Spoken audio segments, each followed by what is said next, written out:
Hello, I'm Laurent Binet. I'm a French writer. I used to be a French teacher. I'm born in '72, and I wrote that book, HHhH, which was published in January 2010. This is the story of the assassination of a high-ranking Nazi called Reinhard Heydrich, who was the chief of the Gestapo, running the secret service of the SS, and he was also in charge of the final solution. And also he was running the actual Czech Republic country, and he was shot by two parachutists, one Czech, one Slovak, sent from London. And now you published this book in January 2010, and you've been talking about it now for 3.5 years almost. It's been translated into how many languages, is that correct? Over 20 now.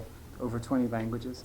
And what have you learned about your own book over the course of this 3.5 years, having since published it and then listening to people talk about it in different countries? Were there surprises? Well, yes, I mean, many questions were the same, but some, I don't know why, for instance, in Spain, they kept asking me about the question of the dialogues, how you make a dialogue, in my novel, and I think it was a very interesting question, but I don't know why the Spanish people, they focused on that question. Or for instance, in my book, once I mentioned Borges, the Argentine writer, and nobody never talked about that sentence. Nobody was interested by that sentence, except in Buenos Aires. Everybody asked me about that sentence, so I was happy. From one country to another, there are different interests, and so it makes things different. So So people read the book based through their own cultural lens a little bit. Yeah? Yes, I mean, well, for some details, yes. Mm. How about in the reception in the Czech Republic and in Slovakia? What was the reception like there for you? That was moving actually, because they liked the book and it was quite a success, but they felt touched, or they felt moved that they still discuss if that action, that assassination, was worth it or not, And they felt moved that someone from a foreign country tell them, that you have big heroes in your country, because it was like they were not sure about it. So it was very, very, very moving, the reception in Prague and Slovakia. And it's interesting that several of the major international novels to talk about Nazis of the past, say, decade, not only have they come out of France, but they don't tend to come out of Germany, because there's a certain there's still a certain reticence to talk about Nazis. And I was curious what your reception was like in Germany, and if you have any sort of thoughts about that German reticence about discussing, because there's a fear of saying the wrong thing. I mean, routinely you see people they lose their jobs if they say something that is not in the right tone, or is in any way positive or offhand.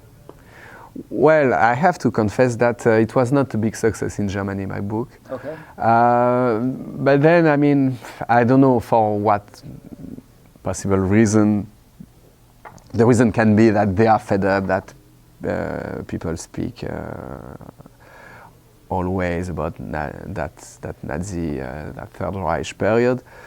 But I know that at the same time, the German writers, they write about it, and there was that 2 years ago, that book by Magnus Ernzenberger, if I'm correct,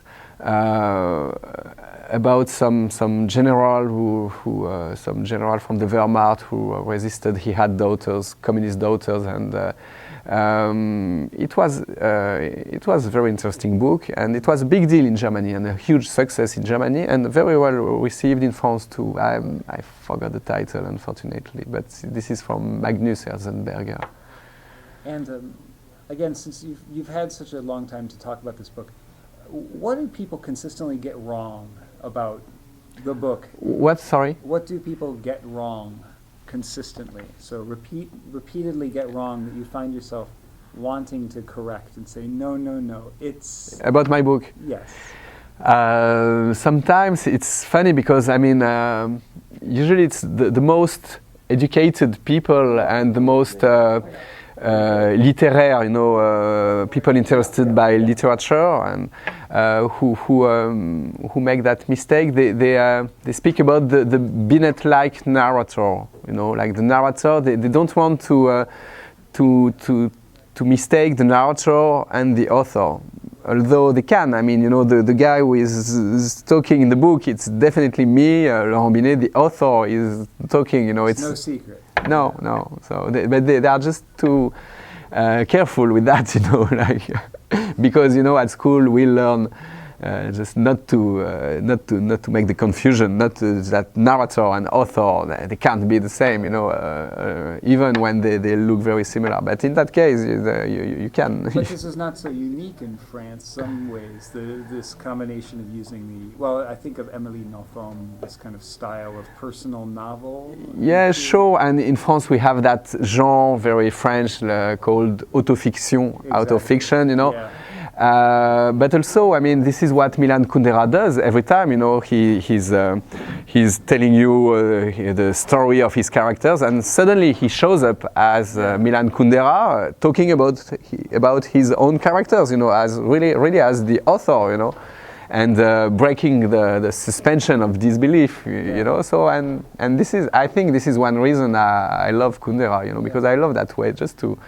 Are you going to stay with this on your next book, this style? I guess. I mean, I won't be somebody different, you know. But the next book will be very different in a way, but still about that question about the relation between real and fiction, history and fiction, you know. But I think on a different angle next time. You said you were working on a book on Hollande or on politics? Yes, actually, I followed the presidential campaign of last year. I followed Hollande, actually,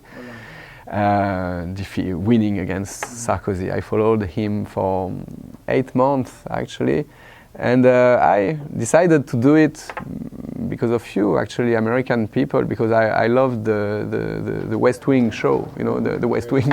So I loved it, and so I thought, I would like to see it in real. Yeah. Excellent. And over the years of you giving interviews and talking to people, is there a question you wanted somebody to ask? And what was it, and could you answer it? No, I don't know. I was always surprised. I had so many questions, always the same, but it was very rare that I didn't have at least one question who surprised me, or which surprised me, or which was new in a way. No, I don't know what question I would like. I think about it. And the final question is since the holidays are coming, of the books you've read this year, what are you urging people to read? Let me think about it.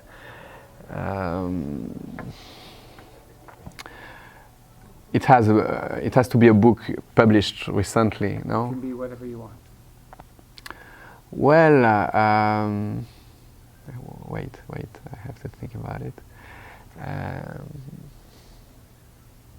I'm still, you know, I still didn't end it up, but I love that Central Europe by William Vollmann, you know. Mm-hmm. And so I started to read it long years ago. I still haven't finished it, but I'm still, you know, I take my time and I love that book. There's another intrusive narrator, Yeah, no, well, I mean, what he does, it's very different from my work, but I'm so impressed by what he does. But Vollmann, and any book of Vollmann, you know, his novels so impressive, and his investigations as kind of gonzo journalism, or I don't know how to call it, but it's amazing. Fantastic. Thank you very much for your time. I Thank you. Thank you, Laurent. Thank you.